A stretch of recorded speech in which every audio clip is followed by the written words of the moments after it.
जवानों के लिए मेरी जान मुनीर खान मेरी जान मुनीर खान समाज मुबारक ये समाज समाज मुबारक ये समाज समाज मुबारक ये समाज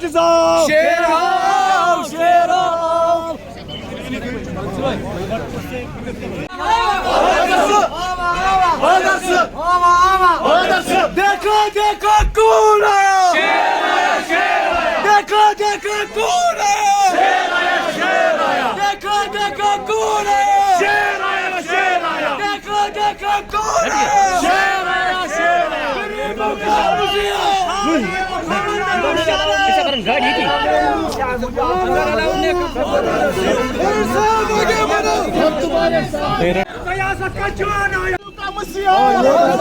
जवानों के लिए मेरी जान मुनीर खान मेरी जान मुनीर खान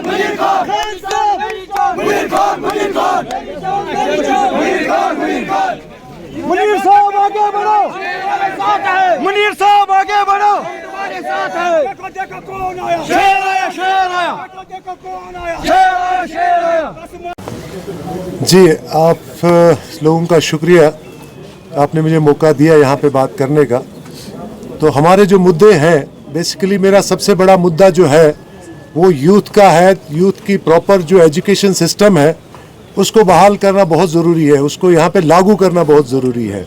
और जब तक वो नहीं होगा, जो मैंने अभी पिछले प्रेस कॉन्फ्रेंस में भी कहा है कि मेरा मुद्दा EEE का है, जिसमें प्रॉपर एजुकेशन सिस्टम जब तक हमारे तालीमी निसाब में शामिल नहीं किया जाएगा तब तक हम यहाँ पे प्रॉपर इकोनॉमिक्स डेवलप नहीं कर सकते, ठीक है। और जब तक इकोनॉमिक्स प्रॉपर तरीके से डेवलप नहीं होगी तो बेटर एम्प्लॉयमेंट जनरेट नहीं कर सकते, अपने कौम को एम्पावर नहीं कर सकते। पहला बड़ा मुद्दा मेरा यही रहेगा। और दूसरे मुद्दे की मैं बात करूँ, यहाँ पे देखिए आप पिछले 2002 से लेके 2006 की बात करें या पिछले 20-25 साल में जो दौर यहाँ पे चला, 35 साल जो दौर है, उसका एक बहुत बड़ा डेट है जो हमारे सर पे एक लाइबिलिटी है पूरे कौम पे। एक दौर था यहाँ पे, ऐसा एक दौर चला जिसमें पूरा कौम उस टाइम एक ही सिमट जा रहा था, ठीक है। अब माजी की जितनी गलतियाँ हैं हम सब से हुई है, ठीक है। उसमें हमारे नौजवान खास तौर पर इन्वॉल्व है इस टाइम, जो फंसे हुए हैं उन चीज़ों में, जिसमें हम FIRs की बात करें, जिसमें हम स्टोन पेल्टर्स का जो टैग उन पे लगा हुआ है, जिसमें जो एक्स मिलिटेंट्स हम कहते हैं यहाँ पे। और ये एक छोटी पॉपुलेशन नहीं है, इसके साथ कम से कम 7 लाख लोग जुड़े हुए हैं, ठीक है। और वो 7 लाख लोग का मतलब हो गया 7 लाख घर, और 7 लाख घरों का मतलब हो गया यहाँ पे वो 30-35 लाख की लोगों की पॉपुलेशन है।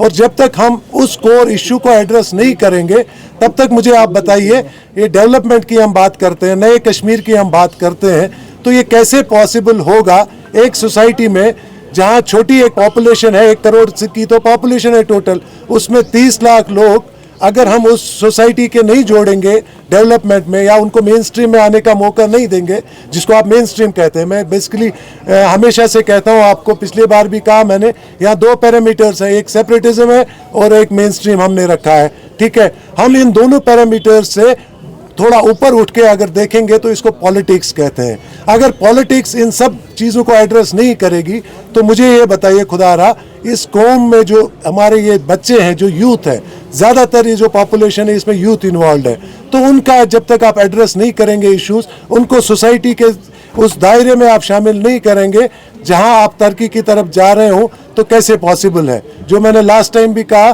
कि 2 टायर अगर किसी गाड़ी के बैठे हैं और 2 में हवा भरी है, तो वो गाड़ी अगर पूरा गांव धक्का देगा तो नहीं आगे बढ़ेगी। जब उन चारों पहियों में बराबर से हवा होगी तो वो गाड़ी आगे स्मूथली जाएगी, ये मेरा कहना है।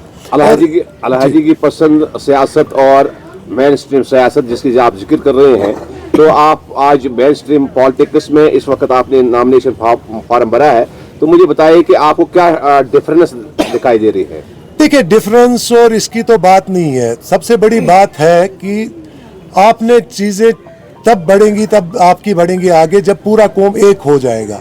हमें पहले, मैं वही कह रहा हूँ बार बार, हमें पहले main stream separatism, A teams, B teams, C teams, इससे ऊपर उठना पड़ेगा, थोड़ा एज ए कौम सोचना पड़ेगा, ठीक है। अब वो एक दौर था, आज वो दौर नहीं चल रहा है, दुनिया के हालात बदल गए हैं, हिंदुस्तान के भी हालात बदल गए, हमारे मुल्क के, और कश्मीर में भी हालात बदल गए हैं। अब जहलिम से बहुत पानी बह गया है, लेकिन अब हमें भी अपने आप में वो बदलाव लाना है जिससे हम तरक्की का दौर जो है वो यहाँ शुरू करेंगे।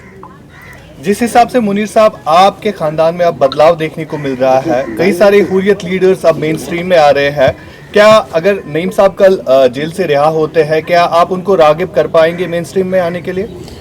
देखिए, नईम साहब की जो आइडियोलॉजी है वो उनकी अपनी है, ठीक है। मेरी जो आइडियोलॉजी है, मुझे लगता है आज के वक्त के हिसाब से, आज के दौर के हिसाब से किसी न किसी को तो इस कौम को एक वो दिशा देनी है, जो मैं बार बार ये बात कर रहा हूँ, जहाँ पे हमारा मुस्तकबिल फंसा हुआ है, क्योंकि यहाँ पे सारे हमारे जवान फंसे हुए हैं। आप देख रहे हैं कि जहाँ भी आप देखेंगे कि यूथ के लिए एक बिल्कुल एक डार्क स्पेस है आगे, कहीं उनको कोई अपना कुछ फ्यूचर नज़र आ ही नहीं रहा है। इसीलिए आपको ये सब चीज़ आगे बढ़ानी पड़ेगी। अब उसमें हुर्रियत लीडर आ जाए या कोई और आ जाए, मेरे लिए तो कोई वो फर्क नहीं पड़ता। मैं कहना चाहता हूँ पूरी कौम एक हो जाए और एक साथ आगे बढ़े। थैंक यू सर, बहुत बहुत शुक्रिया।